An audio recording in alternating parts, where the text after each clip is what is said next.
Alors nous voilà arrivés. On est au bureau d'Isabelle Huot. Elle s'en vient. On va avoir de la visite. La belle grande visite. Hello! Allô! Comment ça va? Salut, comment ça va toi? Hey, c'est bien cool t'es, que ça marche. T'es donc bien Salut. belle. Ben, j'arrive Wow. parce que le monde joue, c'est pour ça que je suis maquillée. Ton maquillage, je t'en nombre. T'es fantastique. Mais là, Bon. tu faisais une entrevue radio, tu me dis, là, ouais, c'est ça. Oui, oui. Mais avant ça, ce matin, t'étais Je suis à la radio tous les jours, moi. Ah, tous les jours? Ouais, tous les... Ah, c'est comme ça que tu fais ça, c'est bien cool. Oui, c'est ça. Ouais.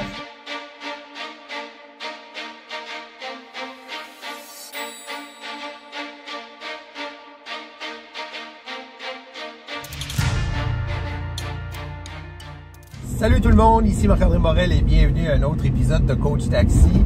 Écoutez, ici dans les 25 dernières années, vous avez ouvert la télé, vous avez été dans un journal de Québec de Montréal, vous avez peut-être même écouté la radio, vous avez certainement entendu cette voix, vu ce visage. C'est Isabelle Huot, docteur en nutrition. Salut! Hey, salut! Écoute, c'est drôle, je te regarde sur la route. Écoute, il faut le dire qu'on se connaît depuis des années. Ouais. Ouais, puis on s'est connus ici, justement, on est sur l'île des Sœurs en ce moment parce que c'est ton lieu de travail, c'est aussi ton lieu de résidence. On s'est connus fin des années 90, on était dans un club de ski, on était assis dans le fond de l'autobus, il y avait deux tables, une de chaque côté, puis les deux personnes qui avaient les tables à 5h15 le matin, qui travaillaient, c'était toi puis moi. Parce que dans on est des travailleurs. Ben, on est des travailleurs, puis on va en parler parce qu'il y a sûrement quelque chose d'être magique, je sais pas, qui explique ton succès fulgurant. Mais juste dire aux gens à l'époque, là, parce que il y a une des choses qu'on peut tout de suite voir chez toi, c'est la passion. Ah oui, clairement. Et la deuxième chose que moi, je sais, c'est le travail. Parce que je l'ai expérimenté. Bon, à l'époque, je commençais ma carrière de conférencier, puis j'avais un contrat aux États-Unis, puis au Canada anglais. J'ai fait 16 États américains, puis je me préparais à faire ma semaine qui s'en venait sur la route. Puis toi, ben, tu écrivais tes chroniques. Ouais. Parce que, c'était Moi, je pense que je faisais mon doctorat. Non. Non, ah encore. Non, t'avais Okay. pas commencé ça parce que, écoute, on parle de 98, 99, 2000, 2001. Oui. Et puis, je te vois encore, puis tu me dis, ah là, j'ai mon condo, une chambre, puis je fais mes articles, puis je travaille, puis je travaille. Là, je me dis, tabarouette, t'es tombée courageuse, cette fille-là. Honnêtement, je suis une workaholic. Hein. J'ai toujours été très, très travaillante. Là. Je faisais mon bac, j'avais 3 jobs. Au doctorat, je travaillais à temps plein. En maîtrise, j'étais en Suisse, mais c'était pas assez pour moi. Ben, en même temps, j'étais professionnelle de recherche, donc j'aime ça. C'est en moi. Puis en même temps, mon succès, c'est mon travail. Hein, beaucoup ma passion, tu dis, tu es passionné comme moi. Mais arriver à un résultat sans travailler, sans persévérer, sans te relever les manches, à chaque fois que tu as un échec, ça marche pas. Ça ressemble à quoi un échec comme experte dans ton... Toi, tu es une experte en nutrition, on se comprend, tu es docteur maintenant. Des centaines, voire des milliers d'articles que tu peux écrire, des chroniques que tu fais autant dans les journaux, magazines, c'est-à-dire télé, radio, etc. Je veux dire, c'est brique par brique. Mais ça ressemble à quoi les moments difficiles dans cette carrière-là? Ben moi, j'ai 3 entreprises. Donc, la sphère Isabelle Huot Communication, les médias, bon, ça roule depuis 25 ans. Je me sens privilégiée d'être encore aujourd'hui même, à la télé. On en parlait dans le temps, comment tu vas faire pour être encore là? Comment je dans vais 15 faire? ans, 20 ans, exactement. Tu étais là. C'est pour ça que j'ai lancé mon entreprise, parce qu'à 39 ans, je me dis, non, la femme qui vieillit à la télé, oublie ça. Donc, je vais trouver un plan B, qui est lancer mon entreprise de prêt-à-manger, de collation, de ci, de ça, qui est vendue partout au Canada maintenant. C'est extraordinaire. Allez voir ça sur isabellehuot.com, isabelle2le.huot.com. C'est beau. Puis en plus, écoute, qu'est-ce que j'ai vu, là? J'ai vu quelque chose, là, un gruau au beurre d'arachide. J'ai vu des trucs extraordinaires, ça n'a pas de bon sens. Mais c'est là où j'ai eu des échecs. J'ai lancé des produits qui n'ont pas marché. J'ai lancé des produits avec pas de marge suffisante pour faire assez de promotion pour que le produit lève en tablette. J'ai lancé avec des mauvaises équipes de vente. J'ai engagé parfois des mauvais employés. Moi, je suis beaucoup l'instinct en entrevue. Là. Donc, des employés qui étaient pas assez compétents ou pas assez travaillants ou pas assez loyaux. Donc, c'est beaucoup dans cette entreprise-là que j'ai fait mes erreurs. En même temps, c'est vraiment là où je suis la plus persévérante de cogner une porte, puis on me dit non, puis je retourne quelques mois après, puis je représente à nouveau, puis comme là, je viens d'avoir un go d'une belle chaîne d'alimentation, puis ça fait longtemps que je la travaille, donc c'est des petites victoires comme ça qui m'allument encore au quotidien, puis qui me donnent encore le goût de continuer d'avancer. Parce qu'on voit pas ça, tu sais. Je me souviens, il y a 25 ans, justement, à peu près, là, la première fois qu'on t'a vu à la télé, on te connaissait pas. Tu t'en souviens, c'est ta fameuse publicité sur l'Aioli. L'ail sur Actif. L'ail sur Actif. Ah oui, c'est ça. Maintenant, je fais des vinaigrettes, mais avant, c'était Mais là, écoute, là, on a dit, c'est qui cette fille-là? Belle jeune femme, là, bon, évidemment, qu'on connaissait pas, qui nous parle de... Puis la nutrition, je veux dire, dans les années 90, il y avait une chroniqueuse à Salut Bonjour. Il y avait Hélène Laurando. C'est ça, exact. C'est un modèle extraordinaire. Mais on n'était pas là où on est aujourd'hui. Non. Puis, je veux dire, c'était la crème Bodwig. Ah oui, moi j'adore, j'en mange encore, j'adore. Mais ça, je veux qu'on en parle parce que là, je sais qu'on voit un petit peu du coq à l'âne, mais c'est correct. La crème Bodwig, le paléo, lithique, le keto, le 6-18, le jeûne intermittent, les 6 repas par jour, je me souviens de ça là, il y a 15 ans. Là, tu te dis, Marc-André, garde tes amandes tout le temps à côté de toi. Oui, c'est vrai. Ça, puis là, je me dis, comment t'as fait pour, à travers tous les courants, t'as publié 17 livres et je vous le dis, là, si vous n'avez pas vu un des livres d'Isabelle Huot, là, vous courez aller chercher ça. C'est des bijoux. Ils sont beaux, ils sont rafraîchissants, ils sont inspirants. Puis honnêtement, savais-tu qu'au Québec, il y a un célibataire sur 7? Écoute, des gens comme moi, moi je suis un célibataire depuis un certain temps, puis je te dirais que cuisiner, bon, tu sais, ça passe un petit peu plus en dessous du comptoir, comme on dit, pour quelqu'un qui est seul. Mais dans tes livres, dans tous les trucs que tu donnes, c'est indépendamment du fait qu'on soit en famille, qu'on soit monoparental, qu'on soit une personne, exactement, ça marche, ça fonctionne. Il n'y a rien de compliqué, c'est évidemment c'est savoureux quand on réussit. Qu'est-ce qu'il faut faire? Écoute, on a réussi, je pense à une série de livres que j'ai fait, Kilo Cardio, que j'ai présenté quand je te dis la persévérance, que j'ai présenté à un éditeur qui m'a refusé. Il m'a dit non, je crois pas. Je l'ai présenté aux Éditions de l'Homme. Les 3 tomes, on a vendu 400 000 copies. C'est ça. Et là, tu dis, OK, là, quelque chose que quelqu'un dit non, ça marchera pas, on refuse. Et finalement, c'est un des meilleurs succès, du moins à l'époque, des Éditions de l'Homme. Donc, c'est un livre qui a fait fureur, puis les gens m'en parlent encore aujourd'hui.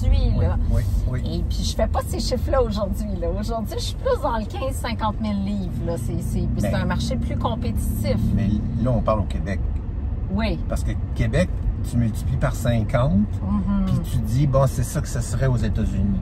Oui, mais je comprends ce que je veux dire? Non, mais je le sais, mais je sais que tu es publié, quelques-uns de tes livres sont publiés dans plusieurs langues. Donc, déjà, en partant, on sait que les livres vont s'exporter. Mais ton expertise, parce que je veux revenir à cette partie-là, tu as traversé les courants. Comment tu fais ça pour être capable, là, dans... Des travailleurs autonomes, là, il y en a des dizaines, des centaines de milliers au Canada, au Québec, en France, etc. Donc, là, il y a des gens qui nous écoutent, qui se disent, attends une minute, elle a une expertise, elle a été capable de se mettre comme ça au devant dans les médias. Et tu es une personne discrète. Ça paraît pas aujourd'hui, là, mais je veux dire, tu es une personne plus introvertie qu'extrovertie, tu es discrète, tu es évidemment une scientifique. Et puis, comment on fait pour, justement, à travers les modes, dans un marché là, qui a explosé, c'est-à-dire l'expertise en nutrition, les nutritionnistes, incroyable. Il y en a partout maintenant. Ce que tu faisais il y a 20 ans, 25 ans maintenant, et que tu fais encore aujourd'hui en tant que nutritionniste exposé aux médias, il y en a maintenant, c'est quoi? Il y en a plein. Des Isabelle Huot, il y en a Il y en a plus de 3 000. Centaines, des milliers, ouais, il y en a plus de 3 000. Imagine. Mais c'est ce qui fait la différence, on en parlait, c'est le travail, la rigueur. Moi, lire de la littérature scientifique, j'arrête jamais, là. Si je fais une chronique, un article, j'ai lu, j'ai exploré la science, parce que la science évolue, là. Tu le mentionnais, le paléo, le keto, le jeûne intermittent. Il faut être au courant de ça. Et pour être au courant, il faut que tu lises la littérature scientifique. Donc, mon bagage d'études doctorales me permet de lire la littérature et d'être à jour. Puis de faire le tri entre ce qui est vraiment là, comme considéré, on pourrait dire, à l'époque d'une mode. Oui. Parce qu'on s'imagine mal, parce que c'est la nutrition, c'est quand même la base là, pour survivre et vivre. Oui. Mais là, on se dit que même là-dedans, il y a des modes, comme dans la mode vestimentaire, dans les modes de look de voiture, d'architecture, etc. Mais là, on se dit, attends une minute, il faut faire attention. C'est notre vie, c'est notre santé qui en dépend. Mais là-dedans, toi, tu es capable de faire un peu le ménage, comme on dit. Ben écoute, des modes dans les régimes restrictifs, il y en a toujours eu. Là. On se souvient de Montignac, on se souvient de Atkins. Les gens sont à la recherche d'une méthode miracle. Puis à partir de là, ben là, il y a tout le marketing qui se met autour d'une approche X ou Y. C'est toujours les approches les plus alléchantes pour quelqu'un parce que c'est une perte de poids rapide, parce que tu as des modèles avant-après qui sont spectaculaires, parce que les gens ont envie d'un succès rapide. Puis moi, je leur dis toujours, oui, mais ça vous a pris combien de temps atteindre ce poids-là ou gagner cet excès de poids-là puis ils me disent, ça m'a pris 3-4 ans. Mais pourquoi vouloir le perdre en 2 mois tout d'un coup? Pourquoi vouloir une recette miracle quand une approche plus équilibrée, le régime méditerranéen, quoi qu'en passant le jeûne intermittent, je trouve qu'il y a des belles données prometteuses. Donc, il faut être au courant de cette littérature-là pour mieux transmettre, mieux communiquer, puis prendre le bien dans chaque approche, là. En tout cas, c'est quand même remarquable parce que tu es un peu comme, je trouve que tu es la Céline Dion de la nutrition. Parce que dans le fond, non seulement... J'ai pas un succès international non, mais on se comprend, là, tu sais que si tu chantais en anglais, là, ça pourrait t'aider, là, mais je veux dire, si t'écrivais, tu te mettais à écrire en anglais, tu aurais le succès que tu as ici, partout aux États-Unis ou ailleurs. Donc, c'est une question, à un moment donné, de décision pour prendre une voie ou une autre. Mais quand on regarde Céline Dion, elle a traversé toutes les modes, toutes les chanteuses qui sont arrivées, qui ont duré 1 an, 5 ans, peu importe. Elle est encore là, elle est debout, elle est intemporelle. Puis moi, je considère que tu es dans ton domaine, tu es une intemporelle. Puis c'est pour ça que je trouve que c'est d'aller au-delà de la nutrition pour l'entrevue, là, comme ça, aujourd'hui, c'est intéressant parce que ça nous permet de voir, parce qu'il y a de plus en plus de gens qui sont non seulement en télétravail, mais aussi qui font du travail en tant que travailleurs indépendants, vont avoir des business sur le web, à part et tout ça, puis que ça peut être quand même dans le développement personnel, ce que toi tu fais, de la manière que tu le fais, moi j'apprends beaucoup de toi. J'apprends, j'ai lu entre autres des trucs sur ton site. Je me suis dit, attends une minute. Ben la biographie, la manière que tu as écrit ta biographie, puis aussi que je mangeais du brocoli. Écoute, ça, faut pas passer à côté de ça. Maman, elle commande la pizza, toi tu dis non, commande-moi une salade. Oui. Alors, c'est pas... J'avais 7 ans à l'époque. Et il y avait plein de boissons gazeuses, des gâteaux de type vachon chez nous. Mon père en était très friand. Et puis, moi, c'était vraiment... non, moi, je veux boire du lait, je veux boire de l'eau, je veux une salade. J'étais naturellement très attirée vers les aliments sains. Donc, on pourrait dire, dans le fond, là, qu'un autre ingrédient de ton succès, pour pas faire de jeu de mots facile, là, c'est donc la passion, le travail, tu l'as dit tantôt, la persévérance. Mais là, on vient la vision aussi. Mais là, on vient de dire que c'est aussi le fait que déjà... en fait, c'est l'authenticité parce que, tu sais, il y a une cohérence. Ce que tu enseignes, c'est pas parce que c'est quelque chose qui va te faire bien paraître de dire ça ou que ça non, fait. Voilà. C'est que tu es ton produit. Oui, je suis très authentique. Tu comprends ce que je veux dire? très authentique et puis souvent, j'ai pas de fil. Je dis ce que je pense. Je le dis dans les médias aussi. Ça fait qu'il y a eu des périodes plus sombres de ma vie dans le sens où, par exemple, je me suis prononcée contre le cétogène et beaucoup de nutritionnistes m'écrivaient « Oh mon Dieu, j'ose pas, j'ai peur d'eux, ils sont très agressifs. » Et là, moi, je le faisais presque. Et moi, je me suis prononcée contre. Mais écoute, j'ai reçu des messages, de haine, des menaces de mort, écoute, j'ai vraiment reçu des messages. Des menaces de mort à mon bureau. Mes employés ne voulaient plus rentrer. Mais j'ose dire ce que je pense, puis je reste authentique. Je pense que ça, c'est vraiment, moi, la transparence, l'authenticité, ça me caractérise très, très bien. À partir du moment que tu es une personnalité publique et que tu t'exprimes, ça vient avec des détracteurs. Tu peux pas être aimé de tout le monde. Tu veux être aimé de tout le monde, fais pas ce métier-là. C'est impossible. Comment on gère ça? Moi, je le gère bien maintenant. Honnêtement, j'en ai toutes les semaines. Ça me dérange vraiment pas. Cette semaine, justement, je me suis prononcée dans plusieurs radios et télé contre la malbouffe dans les hôpitaux. Puis il y a quelqu'un qui m'écrit « Ah, ma crise de tabarnak! » Juste pour la cause bip, bip. Tu peux-tu nous laisser manger nos hot dogs en paix? Retourne dans ta cuisine, ma calice. Genre, tu sais. Ça, honnêtement, ça me dérange pas du tout. Non, parce que c'est tellement grossier que c'est superficiel. Oui, ça me dérange pas du tout. Ce qui m'atteint plus, c'est des centaines de témoignages agressifs. Comme j'ai vécu dans le cétogène, c'est que là, tu en as 200 par jour. Fait que ça, à un moment donné, comment on fait? Ça, j'ai trouvé ça dur, honnêtement. J'étais plus capable de dormir. J'ai trouvé ça un bon 2 semaines où je me suis détachée carrément des réseaux sociaux. Puis encore aujourd'hui, j'ai mon équipe qui gère mes réseaux sociaux. Ça prend un détachement à un moment donné parce que de lire tout ça, ça finit par te rentrer dedans. C'est incroyable. On n'a pas idée, j'imagine que ceux qui font ça n'ont pas idée qu'en arrière, ça pourrait être ton frère, ta soeur que t'aimes, ça pourrait être toi, c'est des émotions, tu sais. On a un lit qui est confortable puis qu'on va se réfugier dedans quand des fois ça va pas bien, justement dans des périodes comme ça, tu sais, puis on se met en boule, puis on pense que c'est juste un nom, une marque de commerce presque, tu sais, dans le fond, surtout... Et le poids des messages négatifs, tu as l'impression que c'est tout le monde, mais dans les faits, c'est 5% des gens, là, tu sais, mais tu as l'impression que tu reçois plus de négatifs que de positifs, puis tu sais, c'est tout ça, mais ça m'a permis un détachement des réseaux sociaux, qui est une bonne chose, parce que ça prend beaucoup de temps. Mais on est quand même reconnaissant que tu puisses avoir été capable, et encore aujourd'hui, de passer à travers ça, parce que, honnêtement, là, en bout de ligne, la réussite, on en parle depuis tout à l'heure, ta carrière est extraordinaire, mais en arrière de ça, ce que ça dit, ce que ça fait, c'est que tu rends service.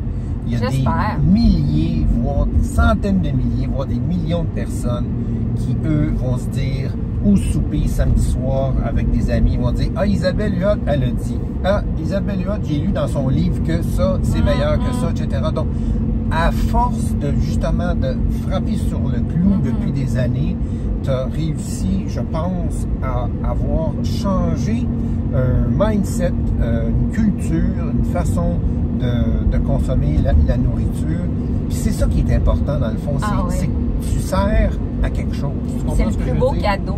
Moi, quand je suis dans un salon du livre, une foire alimentaire, peu importe, et que j'ai des témoignages de gens qui viennent me dire à quel point j'ai changé leurs habitudes de vie, à quel point j'ai amélioré leur santé, à quel point ça a changé les habitudes de toute la famille. Je me dis, oh mon Dieu, ça me fait tellement plaisir. Ça, pour moi, c'est le plus beau cadeau de savoir que mes conseils ont porté fruit. J'ai apporté du bien à cette personne-là ou à cette famille-là. J'adore ça. Ou quand j'ai une personne qui a un trouble alimentaire que j'ai suivi pendant des années, j'ai quand même fait 30 ans de clinique privée, puis qui me dit, bon, j'étais anorexique, je suis plus, ou mon livre « Cessez de manger vos émotions » qui a été lancé dans plusieurs pays, traduit dans plusieurs langues, que les gens m'écrivent. Ça me fait tellement du bien de lire ça, Isabelle.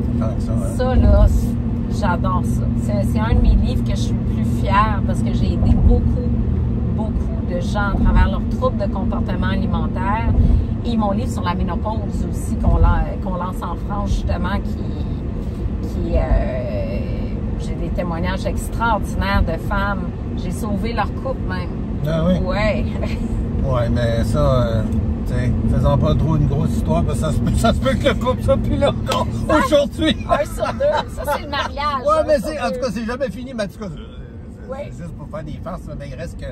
Écoute, on va manquer de temps bientôt, mais j'aimerais ça qu'on termine quand même.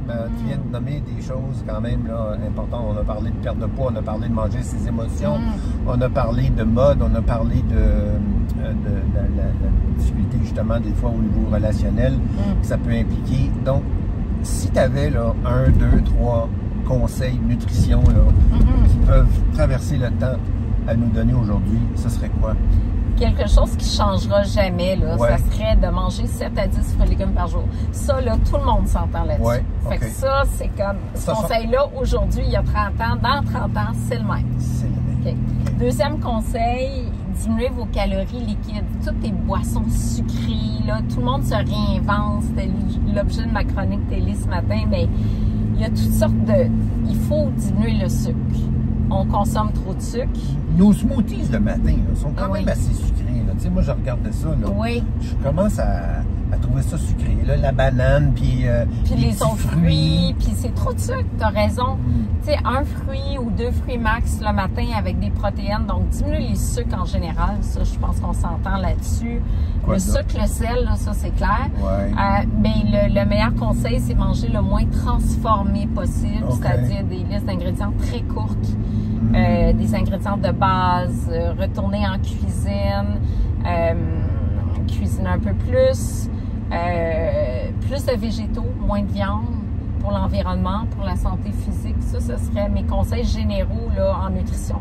Quand tu parles de transformer, là, juste une parenthèse, là, je me souviens, tu m'avais dit une chose il y a longtemps, tu m'avais dit « Marc-André apprend à lire les étiquettes. » Hey, je le dis depuis 30 ans, hey, oui. Ça, là, c'est vrai. Encore une fois, un de mes amis, là, David Bernard, pour ne pas le mentionner, qui me disait, il dit « Marc-André, il dit, gars, c'est pas compliqué. Il dit, il a fait ça de bord, là, puis il dit, lis l'étiquette, parce que je voulais savoir c'était quoi la marque que tu prenais de son truc. » Alors que ça ne changera jamais non plus d'apprendre à lire les étiquettes. Mais comment qu'on fait pour lire les étiquettes quand on ne sait pas lire les étiquettes? Ah, vous prenez rendez-vous avec une professionnelle de la nutrition.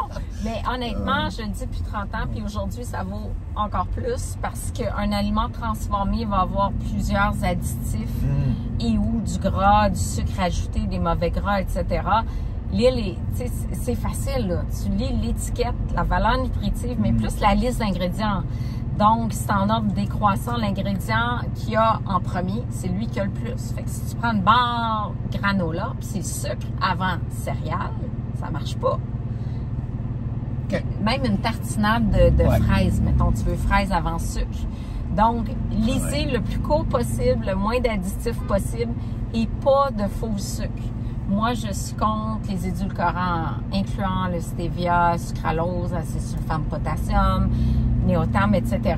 Donc, attention, ça peut altérer le microbiote. Le microbiote, c'est l'avenir en nutrition. Là. Ah oui? L'avenir de la santé physique et mentale à travers l'axe cerveau-intestin.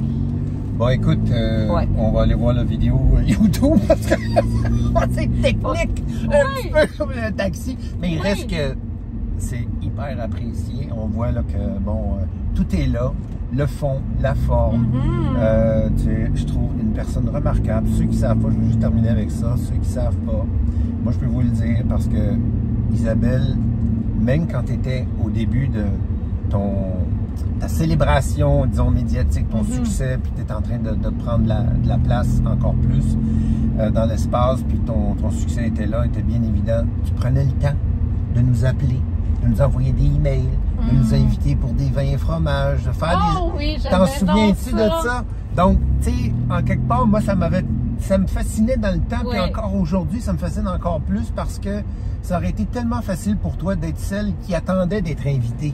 Mais non, c'est toi qui prenais les devants, puis tu sais, tu nous appelais, puis tu disais, ben là, on pourrait aller à tel endroit faire du ski, on pourrait aller au marché à Trois-Teurs, faire des vins, fromages, etc. Donc ça, je peux dire, bon, merci, comme j'ai déjà dit dans le temps, mais il reste que c'est juste pour faire réfléchir les gens qu'en quelque part, malgré que tu as un horaire de première ministre, je veux dire, c'est incroyable, tu as plusieurs entreprises là, que tu gères en ce moment, d'avoir toujours cette sensibilité-là, cette empathie, cet amour-là, cette dédication-là, on pourrait dire en anglais, sur l'aspect personnel et interpersonnel.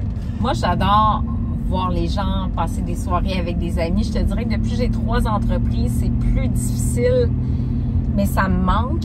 Et puis, durant mon bac, je me souviens, mais tu sais, j'avais lancé une agence de rencontres quand j'étais à l'Université d'Ottawa. Ouais, j'ai vu ça, ben oui, c'est ça. Et après, durant mon bac, j'organisais des soirées rencontres tous les jeudis dans des bars. Tu te cherchais un chum! Je mangeais plus le monde. Ah Non, ouais, 15 filles, 15 gars. Ah non, Des soirées, 15 filles, 15 gars, puis là, les gens se trouvaient, il y avait des indices. Hey, j'en ai fait des soirées rencontres. J'ai adoré ça. Écoute, j'ai adoré mon moment avec toi. Ah, moi aussi, ça passe trop Je vite! suis vraiment content que tu aies pris le temps, que tu as c'est- accepté l'invitation. Ça fait des années que j'y pense, puis je me dis, mais elle va trop occupée, on va trop occupée, on va trop occupée. Puis là, l'autre jour, on s'est vu. Ah, Là, c'était j'ai parfait. Dit, là, j'ai dit non. C'est un bonheur, Marc-André, de te retrouver dans ton taxi. Oui. Et puis, je suis pas mal fière de ton succès aussi à l'international. Là, je te vois évoluer, c'est extraordinaire. Puis comme moi, on est persévérant, on est travaillant. Puis ça porte fruit. Alors, bienvenue encore une fois. Merci. On se dit salut, puis à la prochaine. OK. Salut. Salut. Ciao. Bye.